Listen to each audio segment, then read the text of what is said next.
Good morning, everybody. You're very welcome.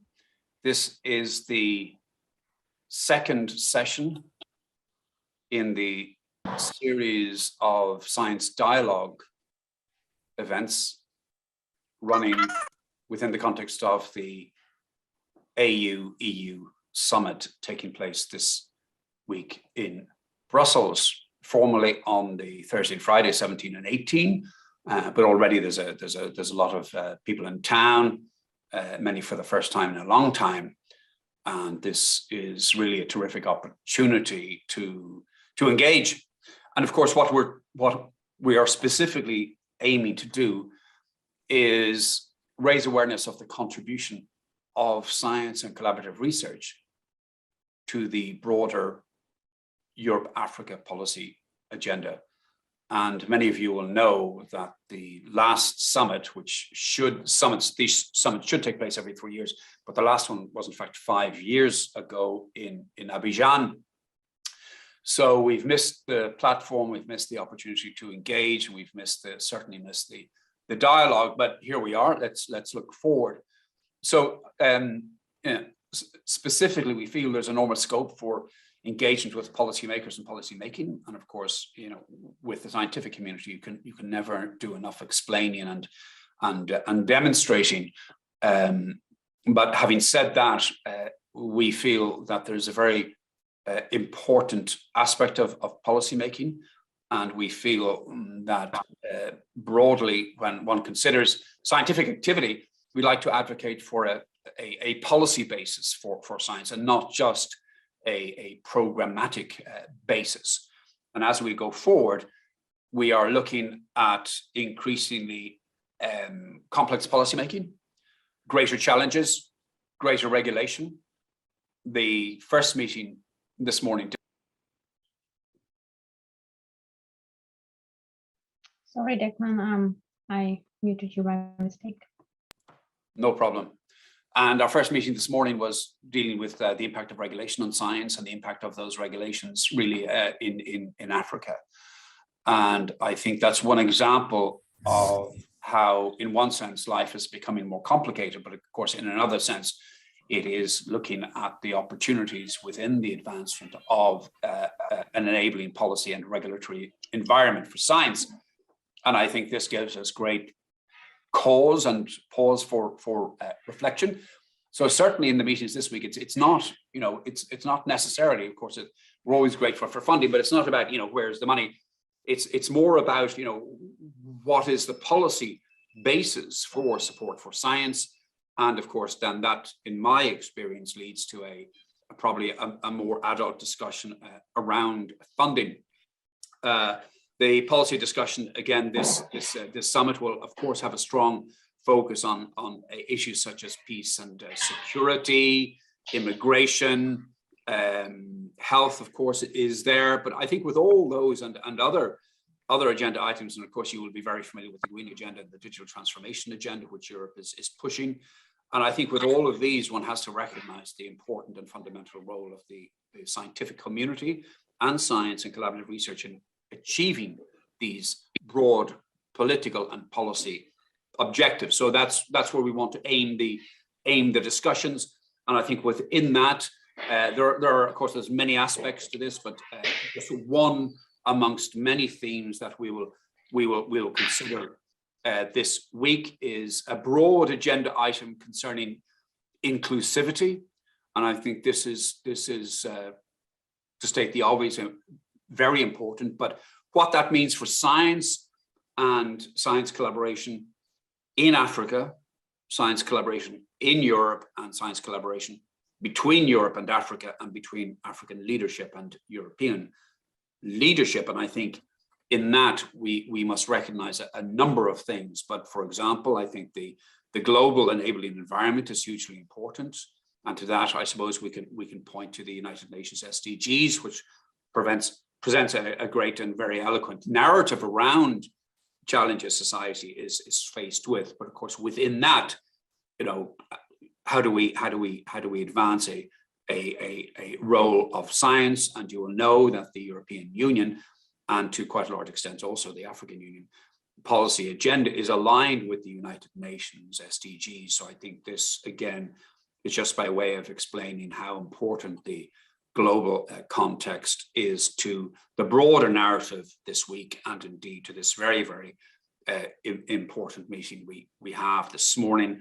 And of course, universities, as I don't have to tell you, are hugely fundamental to any scientific activity. And again, how do we advance that at policy maker level?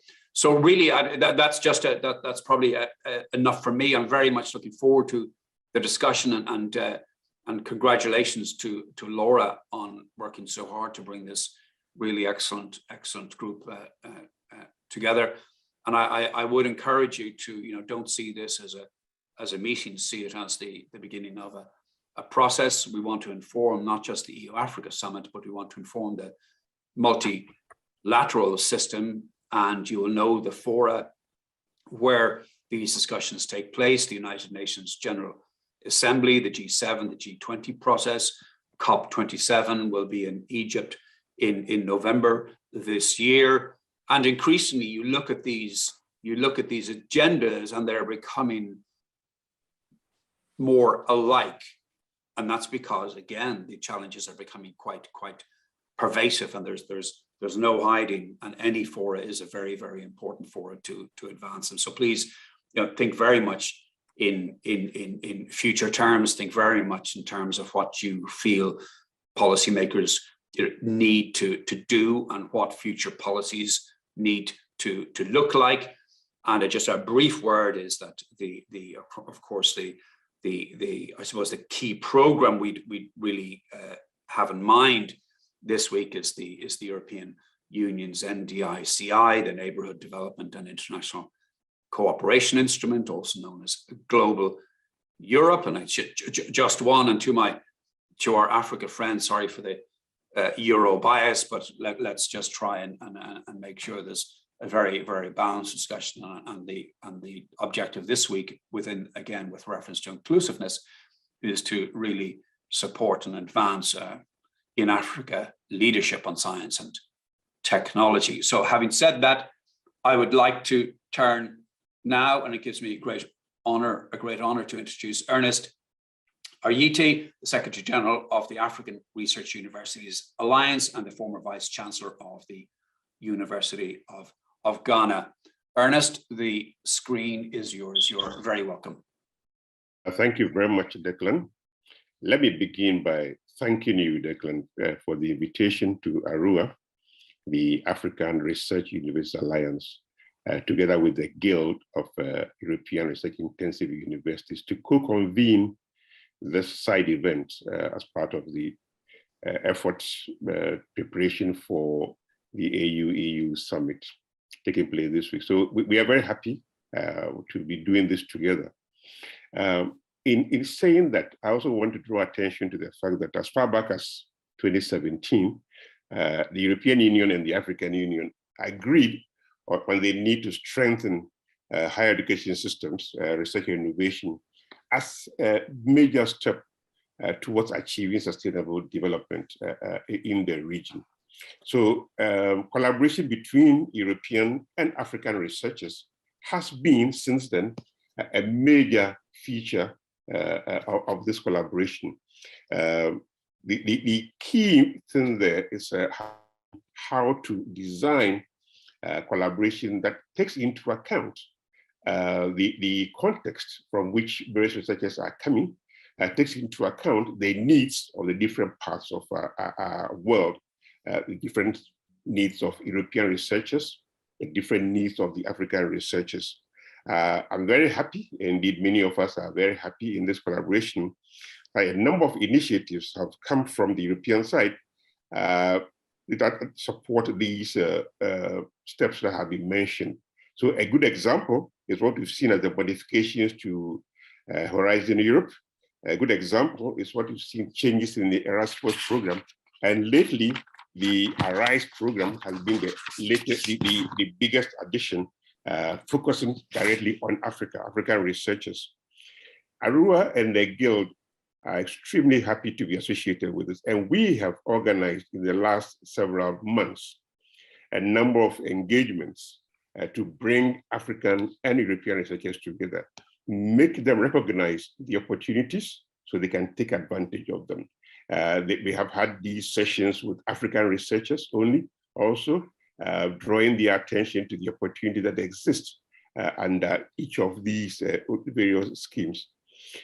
I see what ARUA and the Guild have achieved as a shining example of what equitable partnerships can mean. An example that Declan, you and your colleagues can look up to, basically a strong European network working with a strong African network to try and bring researchers together. For me, it would be a really, really good outcome of this conference if we begin to take advantage of these existing networks and have collaboration in a very equal manner leads to outcomes that we are all looking for. So this forum today provides an opportunity to share experiences. We've designed it to provide a platform for two Africans and two Europeans to share their experiences on how or what types of partnerships would work in research or innovation. So these are the presentation that will be moderated by Peter Marson. Peter is a professor from University of Oslo. He has been working strongly with us in this area. He's very, very knowledgeable about how African research systems work, having done a lot with colleagues at Stellenbosch and other places. Peter has been very active in our relationship with the Guild, and he's very well placed to moderate this morning's event. So let me now turn to Professor Peter Marson and invite him to introduce our panelists and the panel. So Peter, over to you. Thank you very much, Ernest, for your introduction. Thank you, Declan, for inviting ARUA and the Guild to present and organize this panel. And it's now time to go to the panelists, to the panel, and to the topic of this morning's panel, that is universities as gateways between Africa and Europe, promoting a sustainable EU-AU partnership through university collaboration. And as the title of the panel clearly indicates, the university is a central institution, a key institution in the emerging new strategic partnership between the African Union and the European Union, and is expected to play an important role in many ways. And this morning, we will reflect on the roles that the universities are playing in the African European partnership, and also how we can move from where we are now, even though progress has been made in the last 4 years since the summit of 2017 in promoting, supporting scientific collaboration between Africa and Europe. Still a lot of work is ahead of us, as also Declan and Ernest referred to. The Guild and ARUA have developed a partnership that over the last 4 years has developed lots of concrete proposals for how African-European university collaboration can be strengthened, and how, in an integrated way, the scientific capacity, the infrastructure, the output of African universities can be enhanced. So with that as a starting point, and also referring to the statement of the president of Senegal last Thursday, where he said that the EU-AU summit should produce a renewed, modernized, and more action-oriented partnership. What kind of actions can we promote from the European and the African university side? Where is it that our collaboration is leading us, and what way can we develop concrete ideas and proposals to our politicians and our university leaders and other stakeholders that can contribute to not just the enhanced capacity for research and innovation at African universities, but for the universities in Africa and Europe to really move forward on their role as gateways for the new strategic partnership between Africa and Europe. So the momentum has come. It's time to take stock. Where are we? What have we learned? And how can we move forward? And for this, I'm very grateful that we've managed to get the participation of an excellent panel of 4 members, 4 scholars, 2 from Africa and 2 from Europe. And I will introduce each of these now at the beginning of the panel, and then start with raising questions to each of them individually. And through the questions, we will also be able to identify a number of the key issues that are of importance for the further development of the African European university collaboration and their role as gateways. So let me start with introducing the panel to you, and I want to start with Professor Hugh Abriel, Vice Rector for Research from the University of Bern, where he also since 2009 has been a professor of molecular medicine. From 2012 to 2020, Professor Abriel was a member of the Research Council of the Swiss National Science Foundation, where he in the last 2 years also chaired the Biology and Medicine Division. He has collaborated in many ways with especially French-speaking African scholars, universities, and he has just finished an academic sabbatical spent at the universities of Kinshasa and the Democratic Republic of Congo and University of Fez in Morocco. And Professor Abriel will use his experience and also his understanding of the policy context to address some of the key issues. The next speaker, the next member of our panel is Professor Hilda Bras, Professor of Economics and Social History at the University of Groningen in the Netherlands, where she's as a chair of the Faculty of Arts, and she's attached to the Research Center for Historical Studies, with a special attention in her research on global demography and health, global health. Professor Bras is an elected member of the Social Sciences Council in the Netherlands and an alumni of the Young Academy of the Royal Netherlands Academy of Arts and Sciences. Since 2016, her research has been mostly focused on reproductive and child health in the Global South, and she's most notably focused on sub-Saharan Africa, where research has focused on gender dynamics and unintended birth, and she's conducted research in various sub-Saharan African countries, including Tanzania, Ethiopia, and Senegal. The next speaker is Barry Dwalatsky from the University of Witwatersrand in South Africa. He's an emeritus professor in electrical and information engineering and director of the innovation strategy at Wits University. He's the founder and director of the University of Witwatersrand's Joburg Center for Software Engineering, and he was appointed in 2021 as the director of the innovation strategy in the office of the Wits Deputy Vice Chancellor for Research and Innovation. His contributions to the South African IT industry and practice have been widely recognized, while he's also received in 2016 Wits University's Vice Chancellor's Award for Academic Citizenship. The fourth speaker, the fourth member of the panel is Dr. Nana Ama Brown-Klutzy, senior lecturer in physics at the University of Ghana, where research is generally focused on climate modeling and climate impacts. She's the lead author in Working Group 1 and a member of the task group on data support for the Intergovernmental Panel on Climate Change 6th Assessment Report. She's a member of the Scientific Board of the International Basic Science Program of UNESCO, and she has worked on national as well as international projects consultancy, including the Climate and Health Project in Ghana and the ongoing Global Cortex experiment.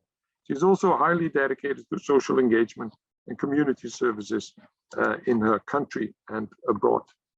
So these 4 scholars all have lots of experience in collaboration with universities in the other continent, the African scholars with universities in Europe and the European scholars with universities in Africa. So I want to start with a question to Professor Hilda Bras. Hilda, as a professor of economic and social history at the University of Groningen, the Netherlands, you have a focus on global demography and health.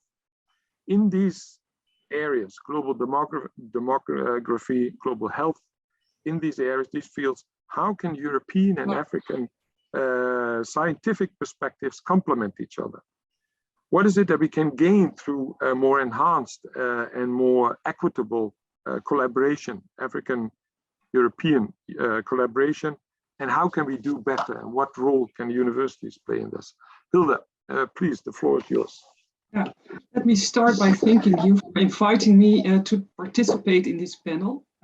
Just to give you some more background, in my research, I address global demographic and health inequalities, focusing particularly on sub-Saharan Africa and taking a long-term historical perspective.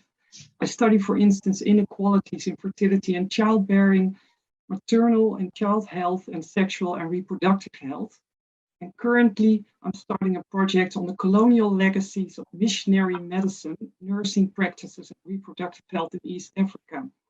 And this project intentionally foregrounds Africanist perspectives by looking at the tensions underlying relationships between indigenous healthcare and midwifery on the one hand, and biomedical colonial medicine and nursing on the other. It also looks at tensions between patients and nurses and between indigenous and colonial nurses. In such a project, African perspectives are not only complementary, but they are absolutely indispensable. How do African perspectives complement existing knowledge?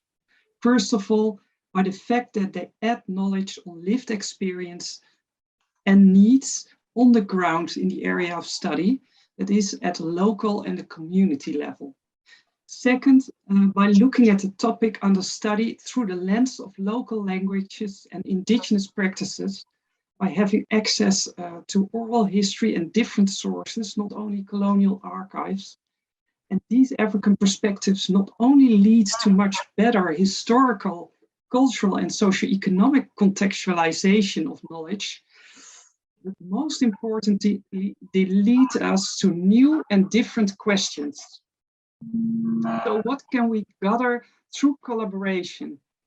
In general, I think in order to solve large societal issues and global wicked problems like poverty and health inequities, climate change, migration, etc., collaboration brings more diversity of perspectives and ways of seeing. Local and community-based insights and experiences, much better contextualization of findings, and more effective implementation of, for instance, policy recommendations addressing wicked problems and inequities. But how can we do better?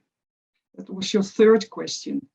I think that the current COVID-19 pandemic, the Black Lives Matter movement, and the growing call to decolonize have revealed the inequities which have actually increased as a result of COVID, that are related to serious structural asymmetries of power and privilege. These permeate all scientific disciplines and also the fields of historical demography and global health in which I am active. So how can we do better? I think the agenda of most research projects is still often set by non-African researchers and institutions. We can first of all do better by having African scholars and institutions determine the aims, the perspectives, and the research questions according to what is needed locally. Secondly, we also need to facilitate and enable African leadership in collaborative research. Moreover, Africans should be the primary audience of the knowledge produced by this research. And third, we can do better by making more efforts to reach out and include African women in research collaborations. So far, the African PhDs that I have supervised were all male. And when I attend conferences on historical demography in Africa, African participants are also overwhelmingly male. So that's some of the answers that I would like to give to your question. Thank you very much for your very important contribution, your very important reflections and answers to difficult questions. The importance of the contextualization of knowledge, and also the importance of bringing in new and different questions highly relevant, and I'm sure we will come back to that, as is your reflection on the need to have more equitable agendas.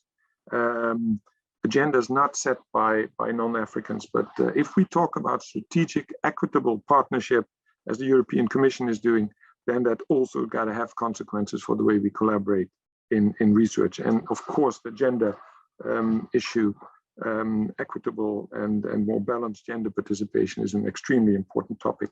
So thank you, and I'm sure we will come back to a number of these issues. And in the meantime, I would also ask the participants of this panel, if you have any questions, please use the chat for that. We will, after the first round of questions to the panel members, have a chance to bring in some questions from the audience. So please don't hesitate to put your questions in the chat. Thank you for your contribution, Professor Brass. Now we move to Barry. Barry, you're an emeritus professor, electrical and information engineering at Witwatersrand University, and you spent a part of your career in the UK. We've discussed in many fora and also addressed it in some of the documents produced by the Guild and ARUA.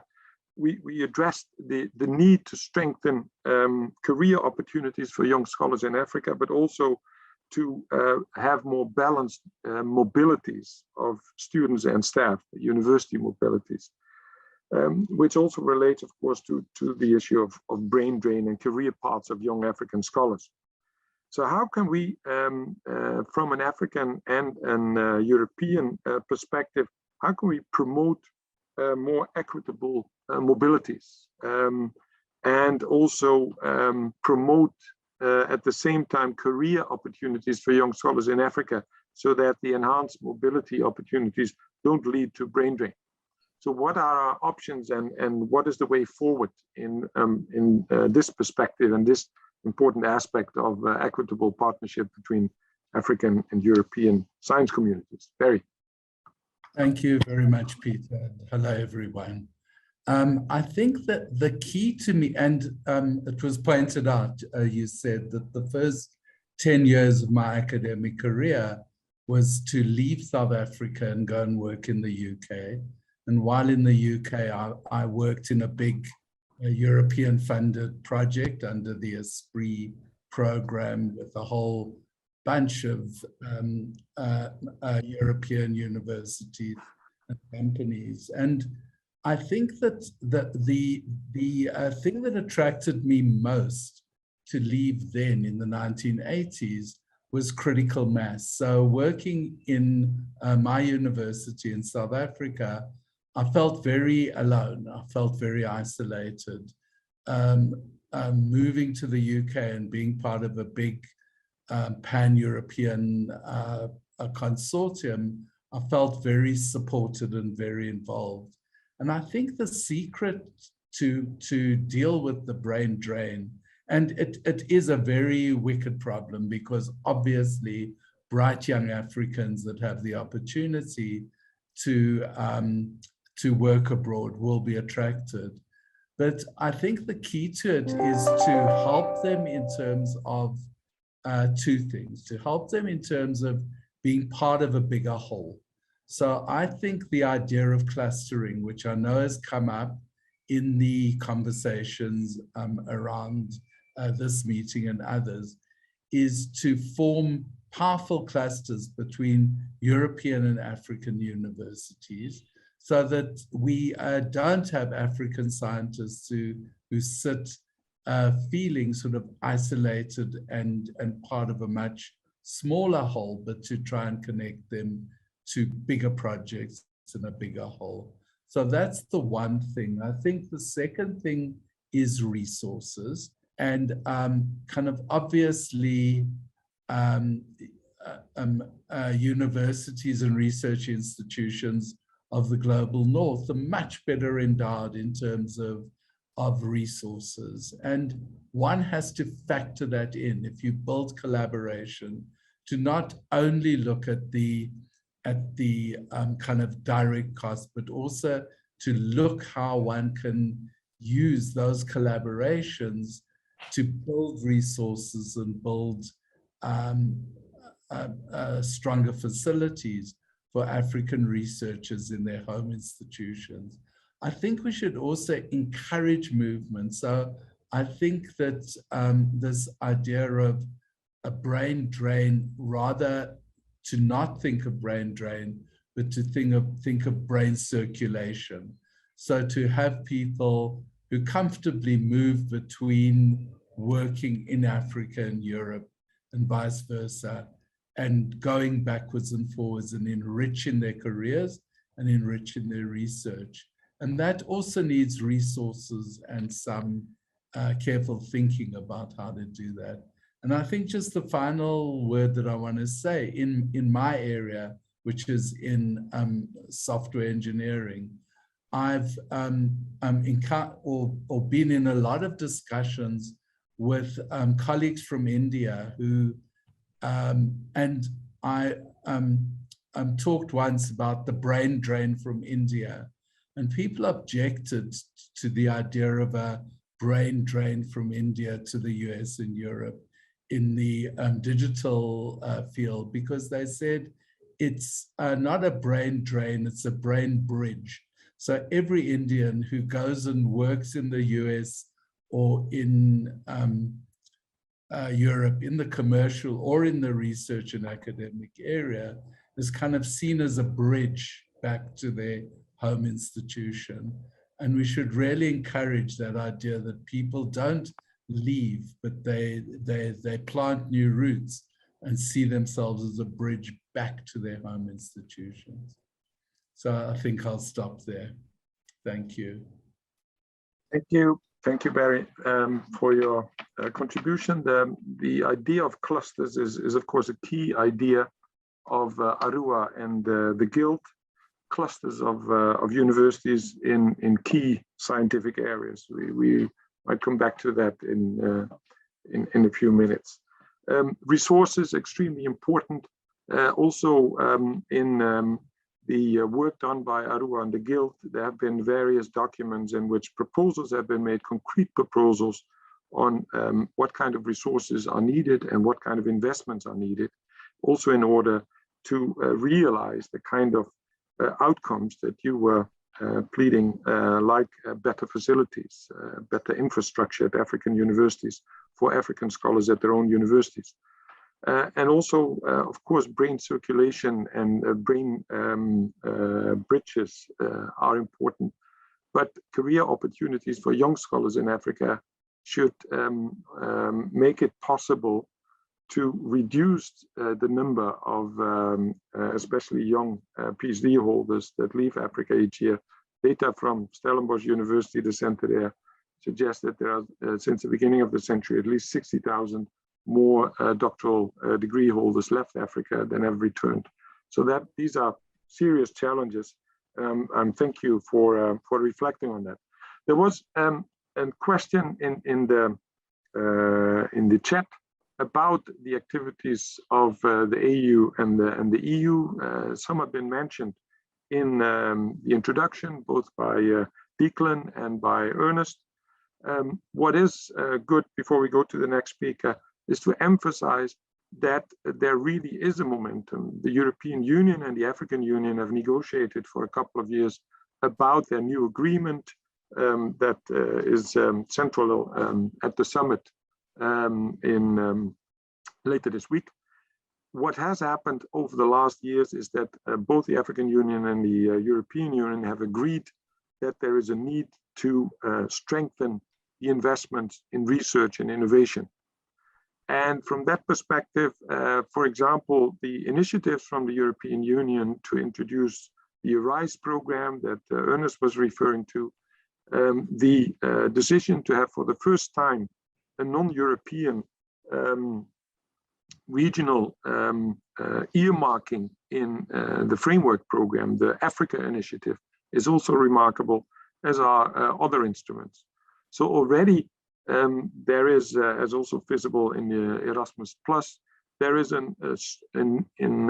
dramatic increase in the earmark funding for African European research, innovation, and higher education collaboration. And one of the aims of this panel and also other activities of the Guild and ARUA is to contribute to advanced thinking of how in practice, so the action orientation of the President of Senegal, how in practice actions can be developed also after the summit that can do justice to both the potential of the African European research collaboration through universities, as well as the way in which these universities connect to society. So having said that, it's my pleasure to move to the next speaker, the next member of our panel, Professor Hugh Abriel from the University of Bern. You are the new Vice Rector for Research at the University of Bern. You also spent academic sabbatical in various African universities. And I would like to raise the question to you: how can we attract more European researchers and students to stay a considerable amount of time at African universities? And what can be the potential of developing world-class research infrastructures in Africa to encourage African scholars to return to universities in their continent and to attract European and other non-African researchers? Hugh, the floor is yours. Yeah, well, many thanks, Peter, for the introduction. It's a pleasure to be here, and also a big thank you to Barry, who introduced the brain bridge concept. I like that also very much. So, attractiveness of African universities, right? I mean, I'll tell you why I was attracted by these universities, and that's my personal experience, and then we'll tell you a little bit more in a broader context. So for me, it was obvious. I went to Kinshasa 7 years ago, and I felt, there is a place there with colleagues from all ages where you can share experience, share ideas, and do research. So that's why I spent, I decided to do my long sabbatical, academic sabbatical last year at the University of Kinshasa and Fez. So it gave me the opportunity to work with these young scientists and supervisors in medical genetics labs. They are per se attractive, this university. I think the problem that my colleagues have or students have is that they don't see it, they don't know it. I think, what I learned there, spending times teaching, learning, and thinking with these very smart young colleagues has been extremely rewarding. Well, it's also rewarding to do that with my students here in Switzerland, but there it's completely different because, as I mentioned, also the low resources aspects make it that a very different perspective. So I'd like to recommend my colleagues from the West. I'd say, well, go out a bit of your comfort zone, and instead of thinking about doing your sabbatical, your research at Stanford or Oxford University, think about going to Africa, and you will be really rewarded. So that's the first personal aspect to it. And the second aspect and that has been mentioned also by Hilda. Well, there are thousands of global questions that one can only address when we collaborate with our colleagues from African universities. And from my field, well, there is the clear aspect of medical genomics. You may know it that the African genome is the most diverse, the African genome populations, genomic is the most diverse on Earth, much more than in Asia and here in Europe. But when we look at the studies that have been done on the genomic basis of diseases, only 2% of the populations are coming from the African populations. So it will be a huge mistake now not to investigate massively, the African genomes populations. And obviously, the first who are going to benefit of it, well, are going to be the local populations, but globally, we'll all be better understanding the genetic background of many common and rare diseases. And this is a project also that has been mentioned and led by a professor of genetics from Cameroon, Ambroise Wonkam, who's just right now proposing to start, the sequencing of 3 million of inter-African individuals. So I think, well, those are my 2 reasons. But coming back to my first statement, well, if you go to the continent, you will meet people. I met colleagues, scientists, and one aspect to it, you don't meet the institutions, right? You will work and study with colleagues, young, older, and you are not going to, obviously there is an infrastructure, there's university, but the real reward is that you are going to work with new colleagues, and that's what makes these African universities extremely attractive. Then there was the last question about these sort of cluster of excellence. And it has been mentioned too, there is a myriad of global questions regarding health, climate, and other aspects.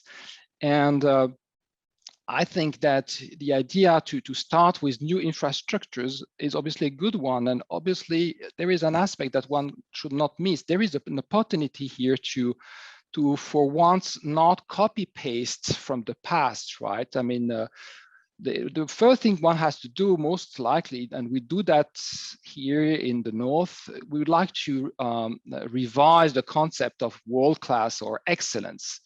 So, and here clearly one could start to say, well, what is excellence? Here, excellence is more like, the transdisciplinarity, bringing together a bunch of disciplines together.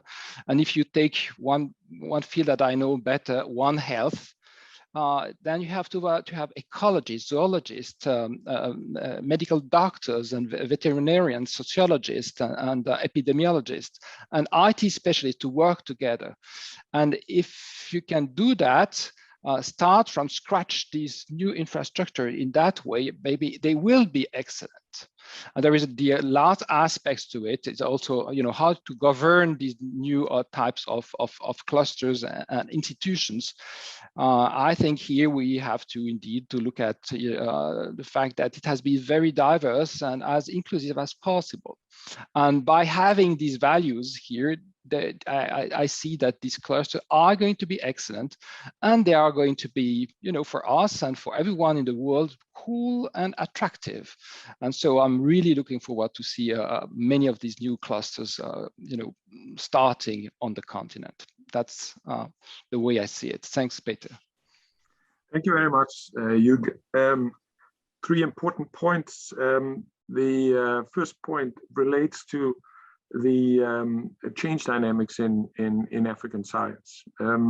It doesn't get always the attention outside the continent, but there are very important, if not dramatic, changes going on in many universities and also other research institutes in Africa. At the same time that China and other Asian countries have increased their research output, the part of research output that's produced in Africa has not only absolutely, but also relatively increased. So there is a lot going on. And as Hugh said, this is an area and the continent with many young scholars. There's a lot of very interesting work going on. So it does make sense to open your eyes for the change dynamics and the scientific productivity in Africa.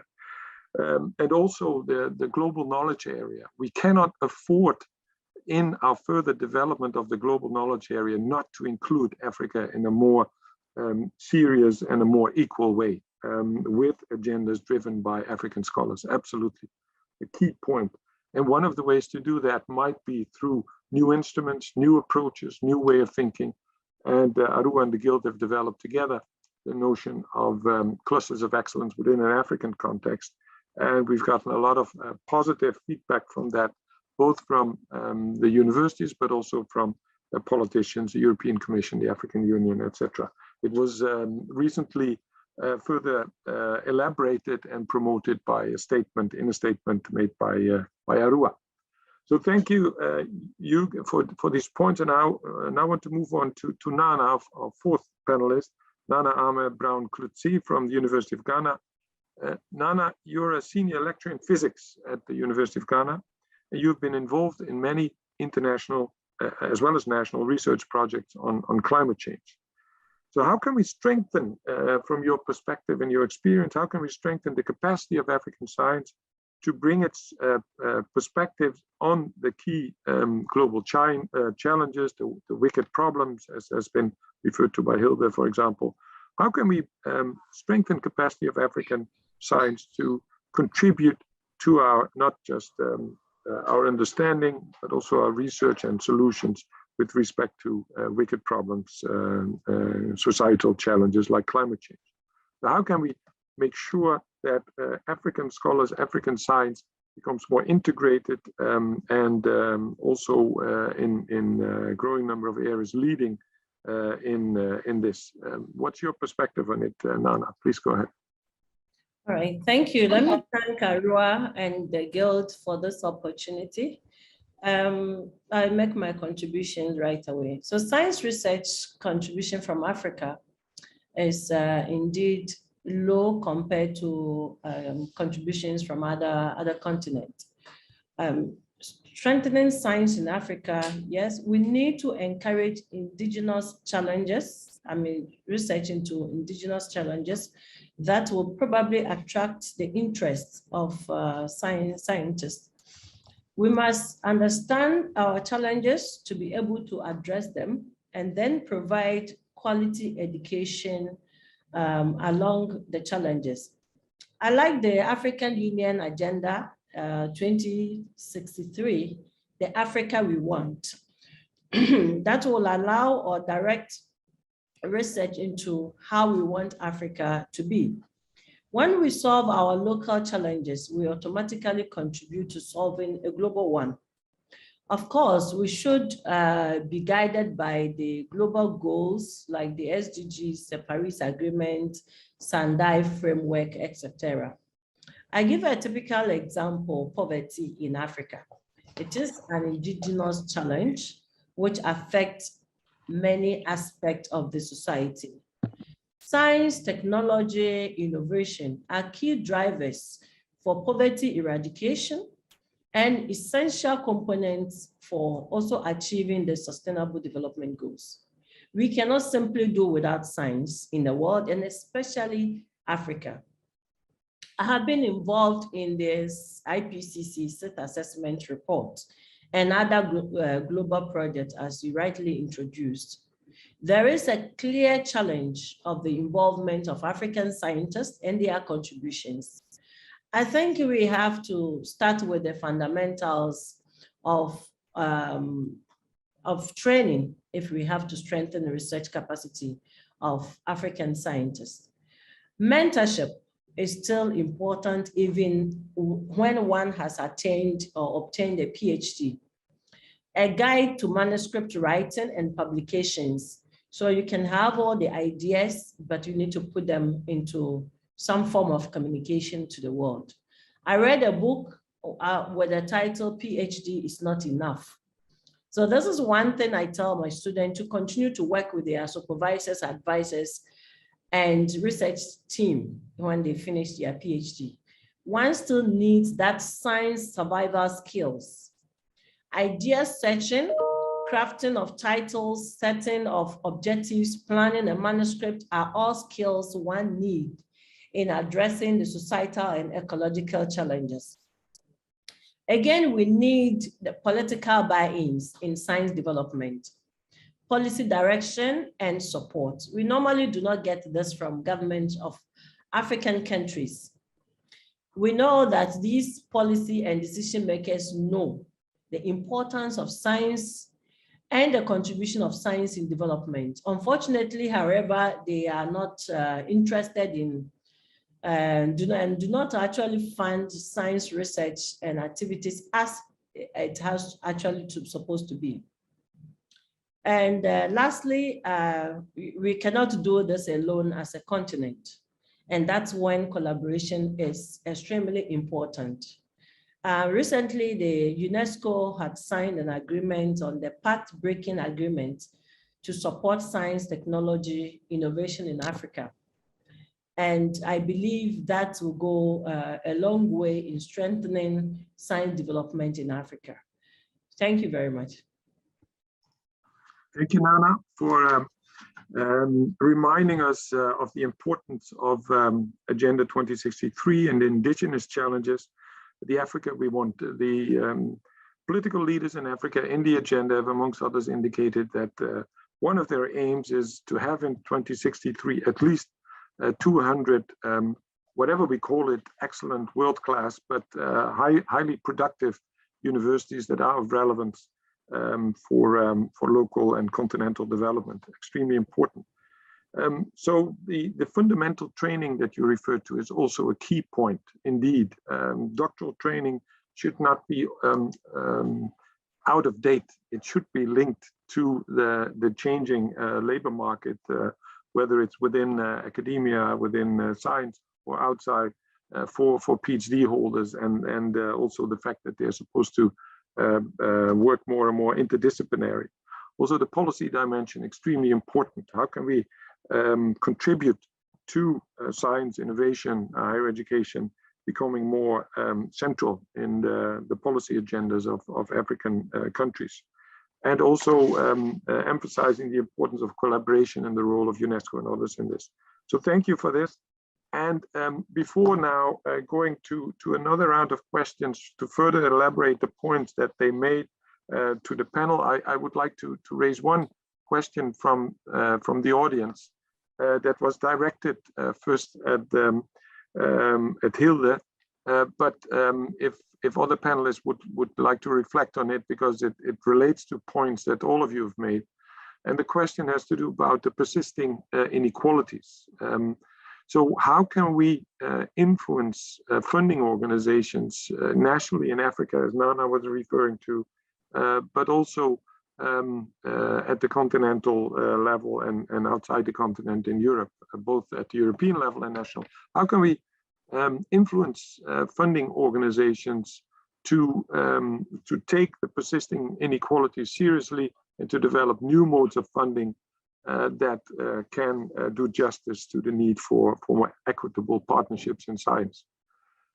So please, Hilda, if you would like to start, and if any of the other panel members would like to reflect on that question, then please, after Hilda starts, please go ahead. Thank you, Pete. Yeah, of course, I do not have the answer for that. I think what's needed there is a redistribution of power, as I already said, to institutions and universities in Africa in order to redress these asymmetries and do justice. So I think that these are decisions to hand over, redistribute power is something that has to be taken at the governmental or maybe even the international, the global level. And what is needed is also, I want to re-emphasize what Hugh already said, new structures and processes are actually needed to work in a more equal, just way on these issues.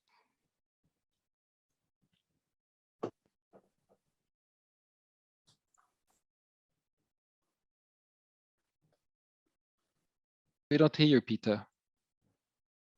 You have been mute. Sorry, yes. After 2 years of the pandemic, I still every now and then forget to unmute. Thank you. Any of the other panel members? I see Nana and also see Declan would like to come in to the discussion. But first, Nana, please go ahead. Yeah, thank you.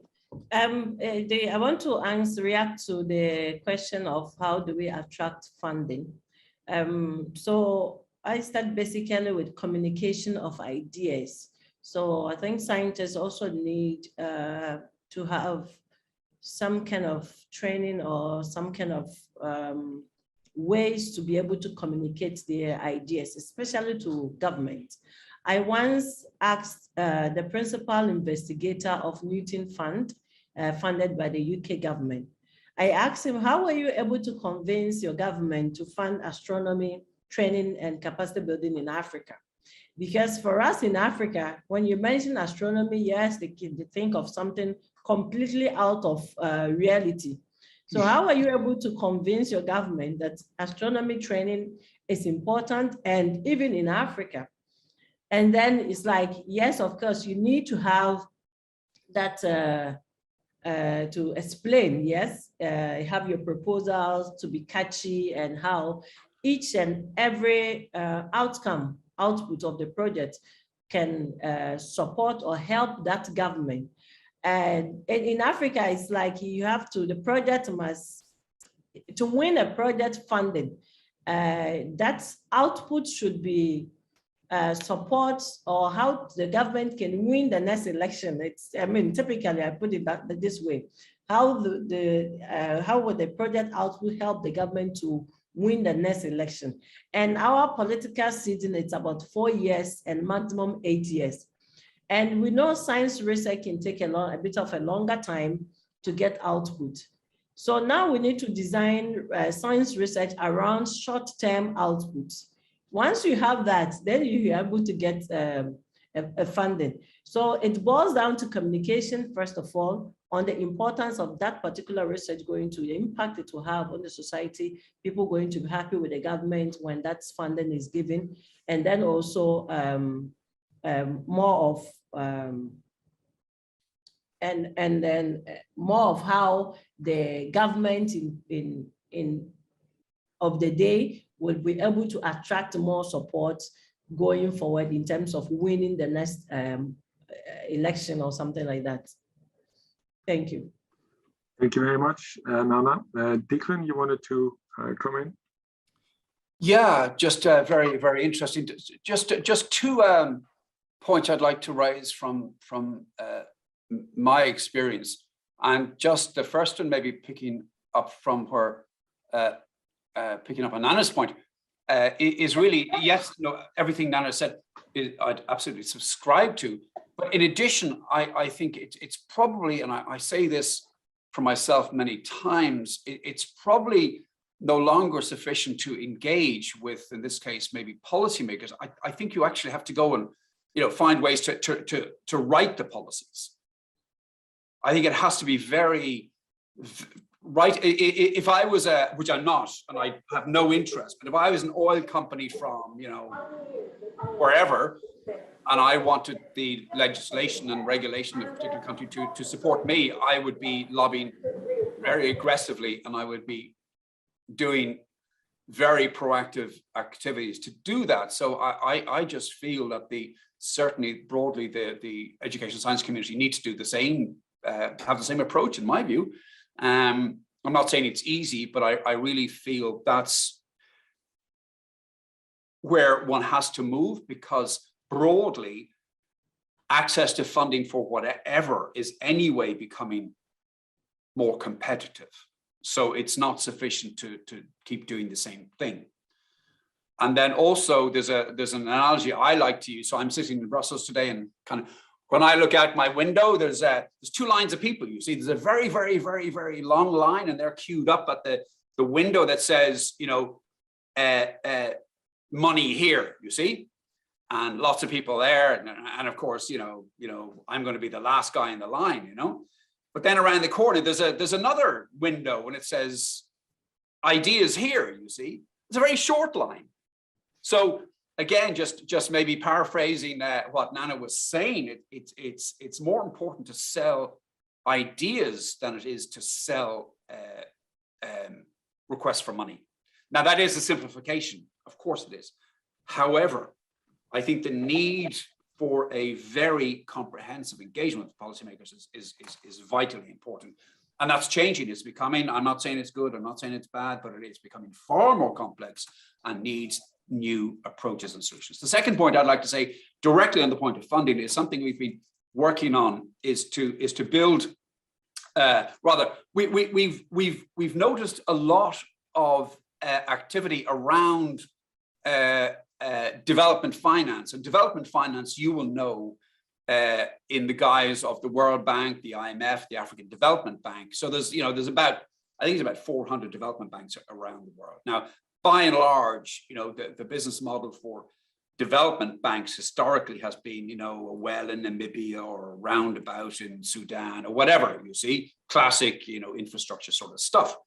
But if you look at the annual general meeting of the World Bank and the IMF last November, and these two institutions, by the way, and others are UN bodies. So if you look at what they're doing, they're starting, in my view, to appreciate that actually this science stuff, this education stuff is actually important for addressing their policy and political agenda, which is effectively, for the sake of this conversation, the SDGs. So I think that's a forum, and Hilda had mentioned the global dimension. So I really feel that this needs to be considered. And when you're talking about funding, there's essentially, I think, three strands. You've got the public funding, the taxpayer stuff, you've got the private venture sort of stuff, and you've got this development finance. And I think there needs to be a much more comprehensive engagement with these three avenues. So Peter, back to you. Thank you. Thank you, Declan. In ARUA and the Guild, we did try over the last 4 years to influence policy. We've used both the secretariats of the Guild and ARUA to try to develop ideas, proposals that would make sense. And one of the ideas has contributed, and fortunately it wasn't only us, there were many who over the last years have contributed to the development of policies. But one of the ideas that we had was related to what later has become the ARISE program. So how can we, in the African European context, how can we contribute to better, more sustainable, attractive career paths for young scholars in Africa? And the ARISE program is a pilot which is currently implemented with the selection process for the young scholars in Africa that are going to get one of the grants. But it is typically an example of a potentially successful funding innovation that could lead to the equivalent of an African Research Council, which is coordinated and controlled by African scholars, in this case, the African Science Academy, and which could significantly contribute to more equitable funding approaches and building of capacity in Africa as one example. We could go into more examples like the development in Erasmus Plus, where in all the regions that Erasmus Plus is earmarking funding for, Sub-Saharan Africa was the region in the previous Erasmus Plus with the lowest budget earmarked for collaboration, while in the new Erasmus Plus, Sub-Saharan Africa is the region with the largest budget of the 2.1 million, that is billion, that's earmarked for collaboration. 600 million euros earmarked for African European collaboration in higher education. So there are opportunities, things have changed. It isn't only inequitable and unequal anymore, but there's still a lot of work to be done. But one of the challenges is for scholars in Africa and Europe to use the opportunities that are emerging and that are there. And from that perspective, I would like to raise the next question to you, and that is about, from your perspective, in addition to funding, what are the key challenges for developing more equitable scientific African European university and more broadly science and innovation relationships? Well, thanks, Peter. Well, I see here for your questions, at least, well, from my perspective, two challenges. I think there is a lack of, just knowledge how to do it right. And I'll come back to that. And second, in our universities, I think there is still too little incentive to have fair and equitable collaboration. So we have many of our colleagues, they have done what we call helicopter science, and that's clearly not the way one should do science on the continent or anywhere, right? So coming back to knowledge and educations and how to do it right, I think there is already helps and rules and principles, and maybe some of you may know about the so-called 11 principles for fair collaborations. And if you go to the website 11principles.org, you will find these principles in English, French, and German. And by the way, these principles and guidelines were produced by colleagues here at the University of Bern a few years ago, and they are now used by many organizations. So, and if you look at these principles, you know, they go systematically through basic questions such as co-designing the projects, sharing the data, acknowledging the, you know, the specific contributions, implementing the research results in an efficient and fair way. So I think here we should still work a lot more on telling our colleagues how to do it right. And I think if you don't do it, this is clearly a challenge. And again, I would like to come back to something I said before. So in order to, you know, also to improve the current situations, these institutions, of our institution per se, we can speak about policies and institutions, but I mean, we are talking about systems that have huge inertia, right? I mean, it's very difficult to move them.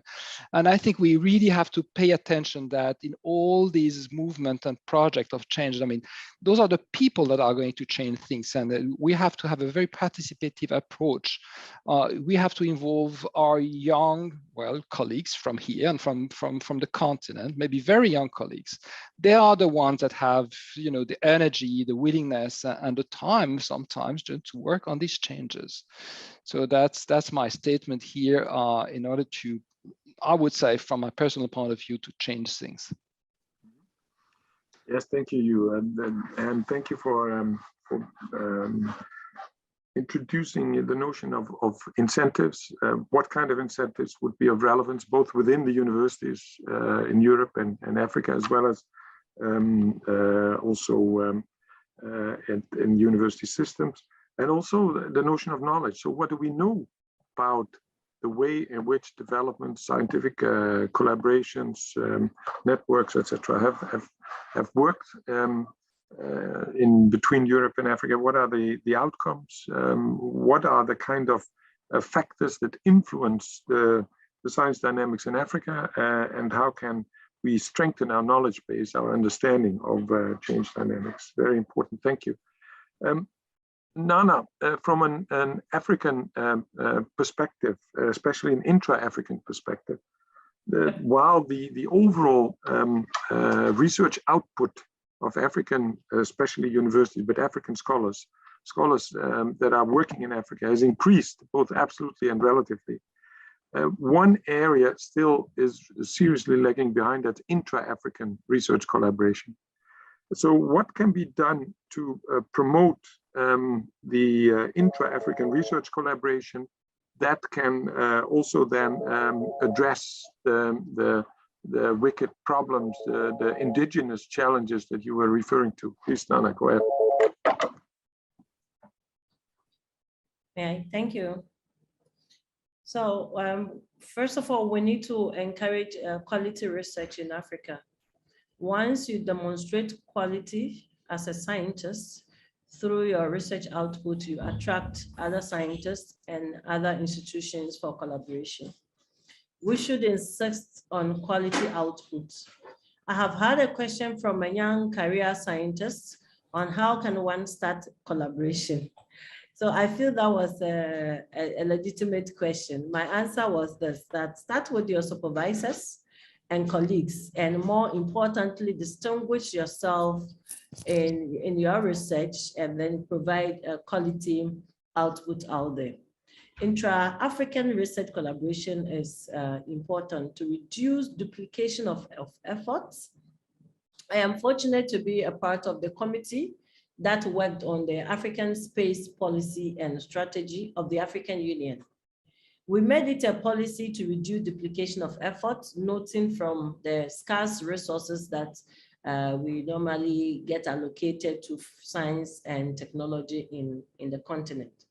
So the plan was to have different space agencies, emerging space institutions, focusing on particular aspects of space science and technology, and another space agency in a country will also focus on another. And then we share expertise and we share resources. So I feel that is key for Africa. Once we decide on sharing of expertise and sharing of resources, it will automatically bring us into the collaborations we need, intra-African university collaborations. So we need to encourage this to reduce duplication of efforts because we may want to keep repeating same things. We have very similar challenges in different countries in Africa. So once we have a solution for a thing in, let's say, a particular country, that solution may be applicable in a similar country or another country in Africa.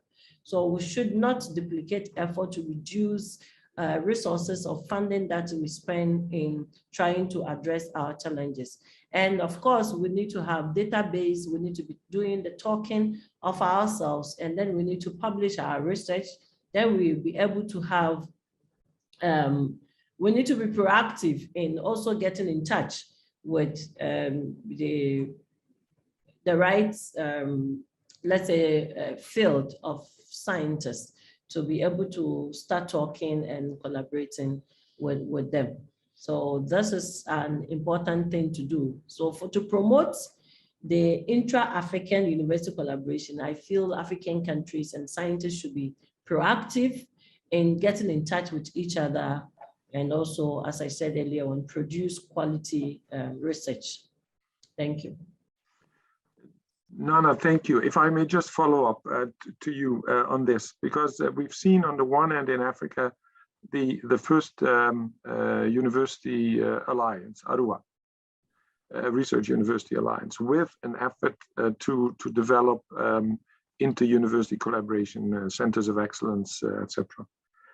And we also see careful efforts to create something like an African Research Council. So what is the importance of both the networking between universities in this, and what can be expected of it, and what kind of programs at the continental level would be needed to promote the inter-African, the inter-country collaboration that you are referring to?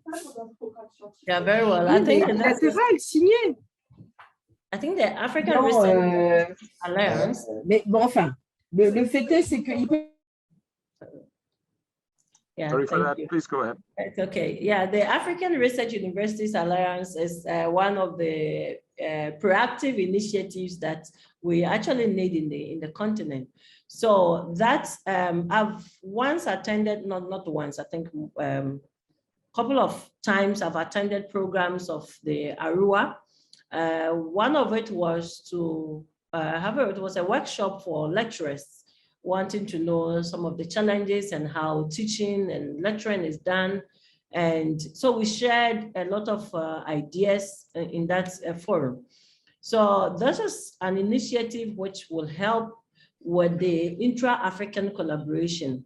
So it's something I feel we should encourage. It's also a platform for scientists, university lecturers, researchers to share the challenges that are in their various countries, the topical issues that probably need attention. And once that platform is created or is there, other scientists from different countries will be able to share in it and then contribute their expertise that they have. So I feel that's a good platform to should I say, to start with or to work with for the continent. Wonderful. Thank you very much. Also, when I'm looking at the clock, we have 15 minutes. I want to give the floor to Hilda and ask her about the kind of ways forward that she sees in creating more genuinely equitable partnerships between Africa and Europe, between African and European universities. What are the kind of innovations that you feel are needed, given also your experience in your field, that could help the both continents to move to more equitable partnerships. Hilda. Yeah, thank you. First of all, to be able to engage in equitable research partnerships, I think African universities and research institutions have to be strengthened first. This means that African governments, possibly also with the help of European funding, must commit not only to short-term research projects, but more longer-term structural funding in university education and institutions. And this will enhance both the quantity and the quality of research output, and also the position of African research in global academia. And this can lead to more equal research partnerships. And secondly, I think that there should be more, and I already talked about that, decentralization, in that research collaborations should be more often situated also in Africa itself, and not in Europe, and not micromanaged from Europe or other places in the world. And it also means that research funds are managed in African institutions, which is means a transfer of decision-making power in how funds are spent on the ground in local universities. And with regard to these historical imbalances, I think that different strategies are needed here. So I think, at both at the individual level and at the organizational level, at the individual level, we will, of course, all of us have to emancipate and decolonize our minds. As European researchers, use our privilege to responsibly also empower others. As research, we may also foreground these imbalances and actually study them. And I think at the organizational level, we'll have to practice real diversity and inclusion, and not like ticking a box in a very tokenistic way. But we probably need new governance structures and processes that reflect a commitment to real change. So decolonized and decentralized approaches that move beyond diversity and inclusion into real and accountable commitments to transformative change. And the last thing was what Nana talked about. Probably need more South-South or intra-African research networks, which will build not only a stronger, but also a more sustainable African knowledge society. Yes, thank you very much for raising these important points. I want to ask the participants, if they have any questions, please put them in the chat so that we can share them with the panel members. I want to go to Barry and address a question that overlaps with a question in the chat, and that has to do with innovation. The Commission, the African Union, and the European Commission focus a lot on an innovation strategy. And it seems that also in the funding programs, there is a shift already from funding research to funding innovation. How do you see that, Barry, from your perspective? What's the role of African universities in innovation, and what kind of investments would be needed? Aren't we it's almost a rhetorical question, sorry for that, but aren't we in a situation that the innovation approach, the research approach, the higher education approach are too isolated from one another? How can we develop a more integrated approach to the larger knowledge agenda without putting either research or innovation central? Barry, please go ahead. Thank you. So it's a huge question, and I'll try to answer it briefly. But to me, there's two steps in innovation. There's research, which is invention, and there's applying that research to solve societal or other problems, and that's innovation. So not until the research is applied does it become innovation. And I think that we've got a problem in terms of how we measure what we do. And I think that measurement, and somebody here said the research output of Africa is up or down. And when we talk about that, what are we measuring and what are we talking about? we're probably talking about publications and PhDs and those sorts of things. So until we measure innovation and we incentivize innovation, we incentivize the translation of research to impact, we won't get good innovation. So I believe we aren't seeing innovation to the level we should see it. We're seeing fantastic research going on in some of our universities, but very little of it is being used to solve problems. And then finally, where do those problems come from? And I'm sure everybody knows that we're sitting here in Africa on a continent that by 2050, the population of this continent will have doubled. This isn't a guess or a wishful think, but it's happened because the people that will give birth to the next generation are born already. So we're going to see huge population growth in Africa. And with that comes either problems or becomes huge opportunities.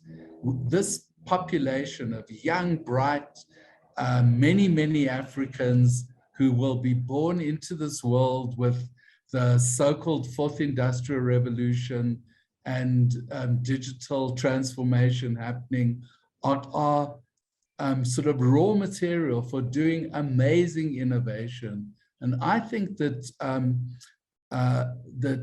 researchers in Europe shouldn't be thinking of it as kind of kindness to come and help Africa do research. But if Europeans want to do great research and innovation, Africa is the place to do it. And collaborating with Africans will really help their research and help the world. So I really think we have to take innovation very seriously, measure it and resource it properly. Thank you very much, Barry, for this important point, and the fact that there should be an interest in Europe in the innovativeness of Africa. Also, when we think about university collaboration. We're approaching the end of our panel, and before giving the floor to Professor Arietti for the final reflection, I want to give the panel members the chance to indicate what, from their perspective, their experience, would be a message to give to the European Union, the African Union, at their summit meeting later this week.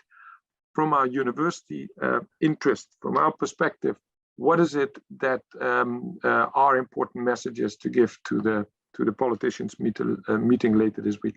Can I start with Nana? Thank you. I think simply going on. Where is R11 also here? Please go ahead. Sorry. Okay, thank you. Yeah, so I think simply we all have a global goal to achieve, and no country or no continent should be left out in any of what the world plans to do.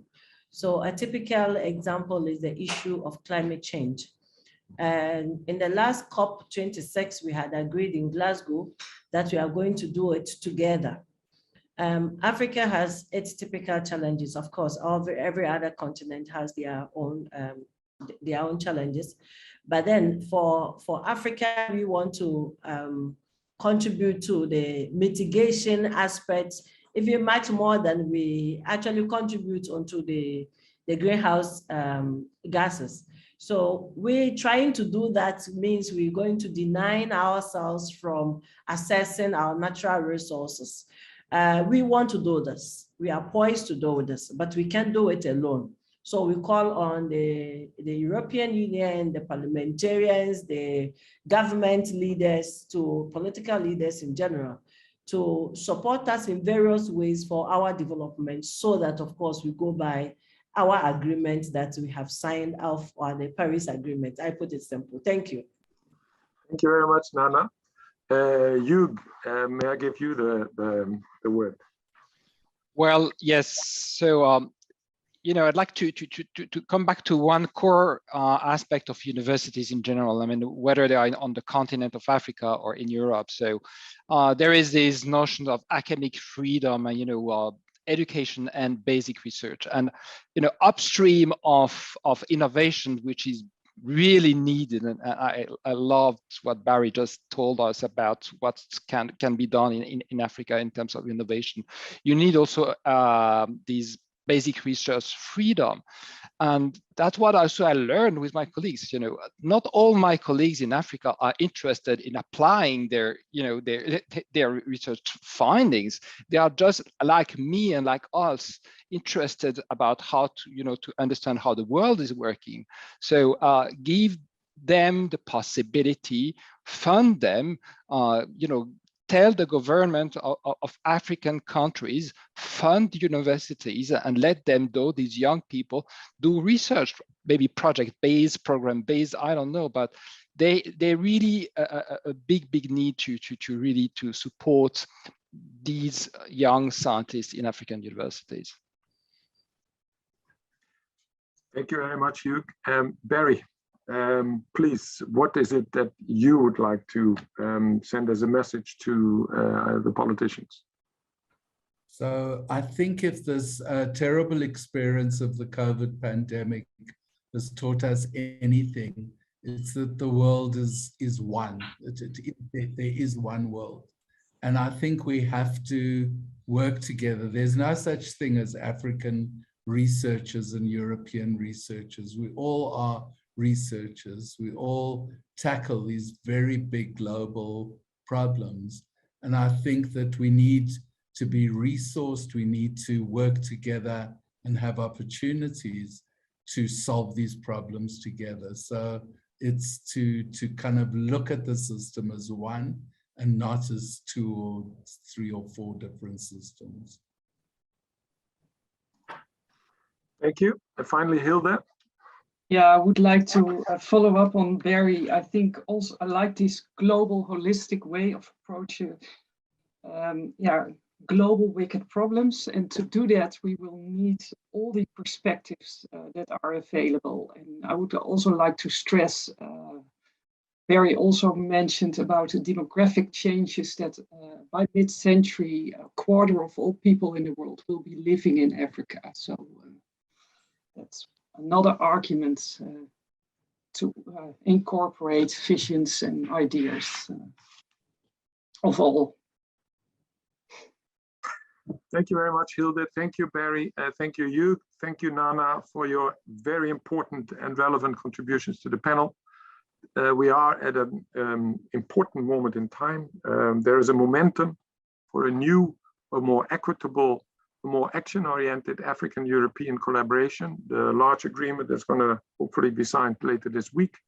And our panelists reminded us of the importance of key aspects of the knowledge dimension in the relationship, the importance of context, the importance of recognizing the dynamics of Africa, both in innovation and in research, young scholars, and the attractiveness of collaborating with African scholars.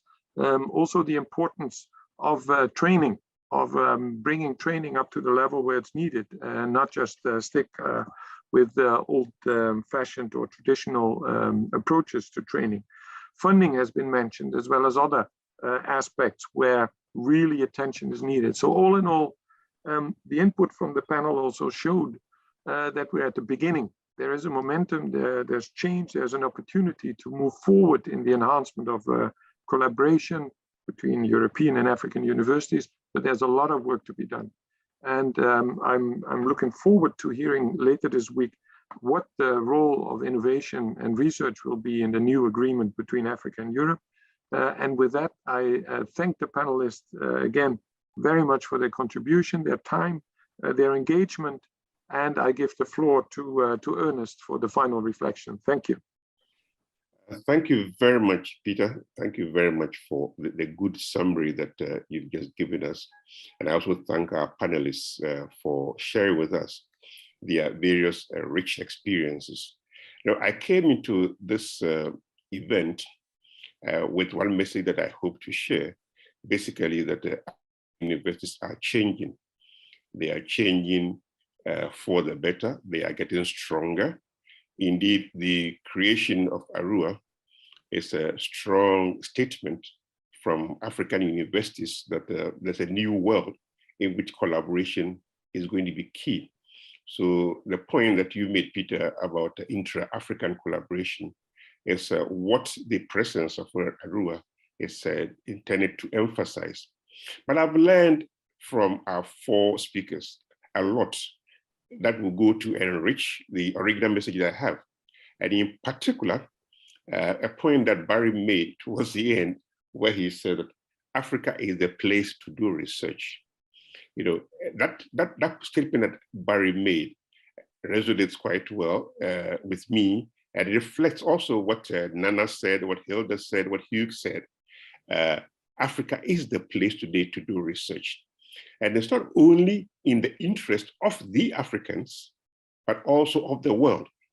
Today, most problems, the wicked problems that we refer to, are global. All the issues that we are contending with are transnational in nature. And so when we do research in Africa, we are finding solutions to problems that would later on surface in Europe, would later on surface in North America or in Asia. So when Hugh spoke about Africa having the largest genome diversity, it resonated very, very well with me. I see many young Africans doing research on genome sequencing. And I want us to support them. I want us to be able to let them do lots and lots of this and move to the next step. When you finish your genome sequencing, what else do you do? You know, how do you contextualize the research that you are doing? How do you move from the research to the innovation, as Barry describes it? I'm very, very pleased with what we've done today. We've made the point that African universities are changing and opening themselves ready for the world, ready for European research collaboration. I'm also happy that we've made the point that Africa is the place to do research today. I do hope that everybody is listening. I do hope that our colleagues in the African Union and the European Union are listening and paying attention to what can we do collectively to make research in Africa globally competitive. What can we do to ensure that the research done in Africa leads to innovation that saves our world? So I thank you all very much for making this possible. I thank you for sharing your views.